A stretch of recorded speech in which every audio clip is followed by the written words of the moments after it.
Hey guys, it's Levi Gates and welcome to Detox. And with me, Mr. Ivan LaCroix from Optimum Polymer Technologies. How are you, my friend? Great, glad to be here. Good to see you again. We're gonna do a little short one here, but it's a question everybody asks. It hits all the forums all the time. It's like 2 or 3 times a day. I get a private message at least once a day on this. And then he messages me. But I'm glad you guys are asking those questions. We're going to talk about how to wash and dry microfiber towels, the easy way, the optimum way, and hopefully get you guys figured out as to why we say these things all the time. And the safe way. And the safest way. Yeah. So, first things first, microfiber is a mixture of polyester and polyamide. Therefore, the polyamide is very similar to a nylon.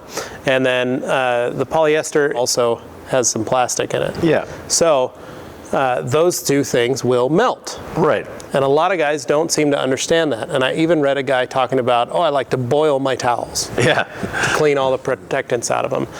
The reason you don't want to do that is if anybody has ever been a Boy Scout or gone camping and you've got the nylon polypropylene rope and you're cutting it, what do? First thing you do is you take your lighter and you light that end of that rope to seal the end. Well, it melts. It shrivels all back. It shrivels, it cauterizes, and then it seals that end. Well, you're doing that when you induce heat into your washing process. Exactly. The reason for that is with water heaters, they're set at 140 degrees Fahrenheit or 60 degrees Celsius from the factory, which just happens to be the melting point of the polyamide. Yep. So basically, when you dump your towels in a thing of hot water, or you're running a hot wash and you've got 140 degrees of water in there, you're basically doing the exact same thing. You are cauterizing all those little fibers.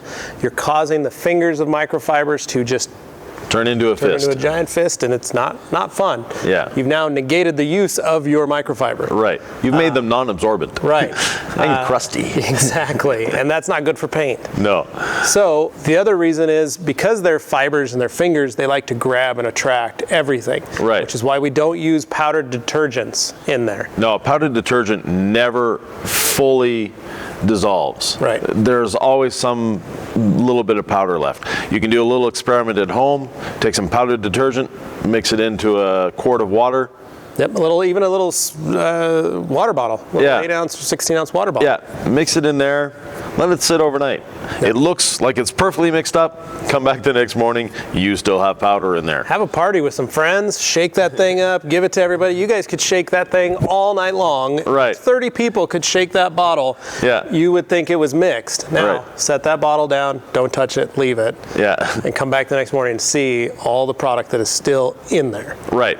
And that powder, your microfiber, which acts like the fingers of your hand, that powder gets in there and stays in there. Yep. It's not coming out again. And then when you take that towel, you put on your car, you do scratching, hazing, micromarring, and same thing. You've now damaged the towel. So we always recommend a liquid detergent to wash with. Right. One thing that everybody says is a free and clear soap. We like Power Clean. Yeah. Now, Free and Clear soap is a great product. You can get it anywhere. One thing you want to avoid at all costs is fabric softener. Yeah. It basically now coats those fingers and gums them up. Yep. So once again, reducing absorbency. It also causes streaking. Yeah. Very badly. Right. Bleach is another thing you want to avoid completely. Yep. So that's where the Free and Clear comes in. Power Clean. I dilute it half and half, so 1 to 1, and then use half a cup in the washing machine. Yeah. The Power Clean will help dissolve any waxes, any solvents, and any tar or anything you've picked up, so in grease. Yeah. It's safe for the microfibers. You don't need any sort of hot water to make it work. You don't need any heat. Yeah, so then you can still use your cold, and because some people think hot water cleans better than cold water. It's the solution that you're putting the products into. Correct. Is what's doing the actual cleaning. Yeah. So with Power Clean, works well. The other thing that you should always add to every load is half a cup of distilled white vinegar, where you would normally put the bleach in the machine. And the reason for this is the bleach port will release during the rinse cycle. Now, if you don't have a bleach port, don't just throw in with the soap. with your soap, you're going to negate the soap. The acidity of the vinegar reacts with the soap, and it doesn't do anything. It'll still clean, but you lose the power, so to speak. So if you don't have a bleach port, just during the rinse cycle, open up your washing machine after it's done its first wash and scrub and it's drained. As it's refilling for the rinse cycle, you can put in half a cup of vinegar in with the rinse water, and it'll do the same thing, because it will agitate it again and then it'll spin it clean. Right. If your machine has the option of an extra rinse cycle, take that option. Yeah, use that too. Yeah. It does help. So if your towels are particularly dirty, you've had grease, you've had things like that, you can take your towels, put them in a 5-gallon bucket, fill it with water, throw a bit of Power Clean in there, let them soak overnight, then put it in the washing machine. And I've done that for really dirty towels that I don't want to get rid of, but I want to keep. It's an awesome method. We've even used on some of our drying towels. We've set up some Power Clean to rejuvenate them, especially in a shop setting where they get a lot of use. To really clean them, because they will start to turn dark gray. And they've been washed 20 times, so we'll just Power Clean them and let them sit.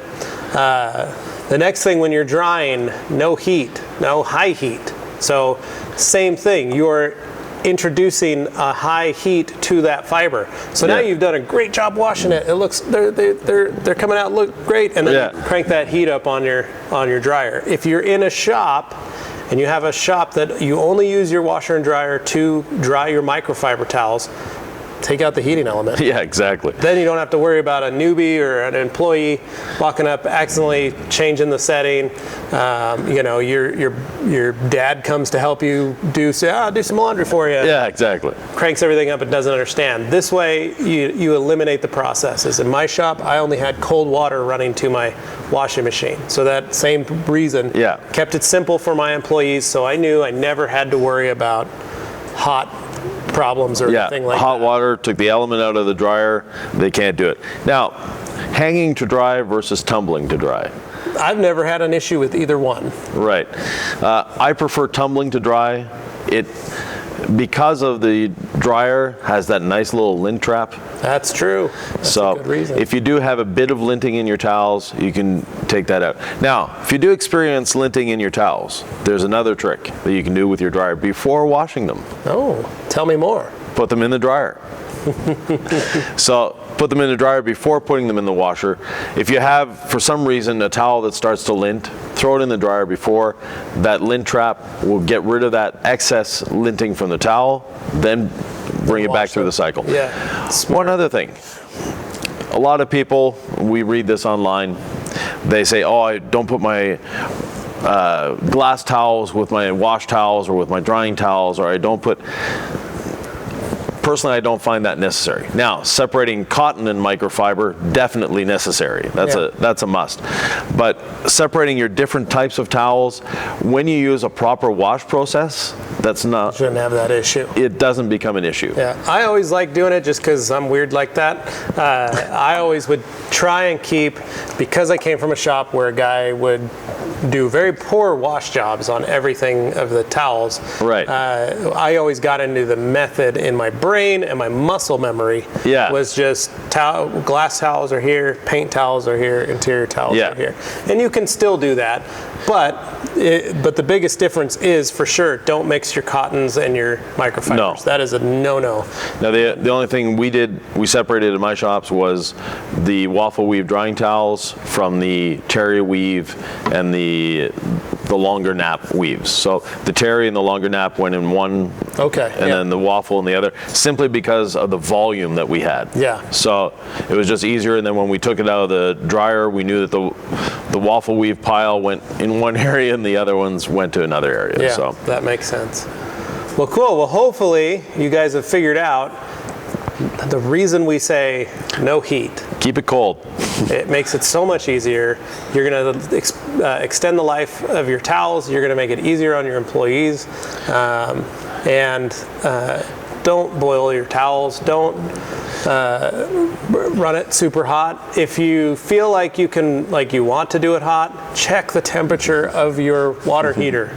And if you're doing it at home, check the temperature of your water heater and make sure it's okay with your wife, because she may not be happy when you crank the water heater down to 100 so that you can wash your towels, but you forget to crank it back up and she goes to take a bath or a shower. Yeah. She's wondering why we don't have any hot water. Right. So, and there's really, with using Power Clean and vinegar, there's absolutely no need for heat in the process. Yep.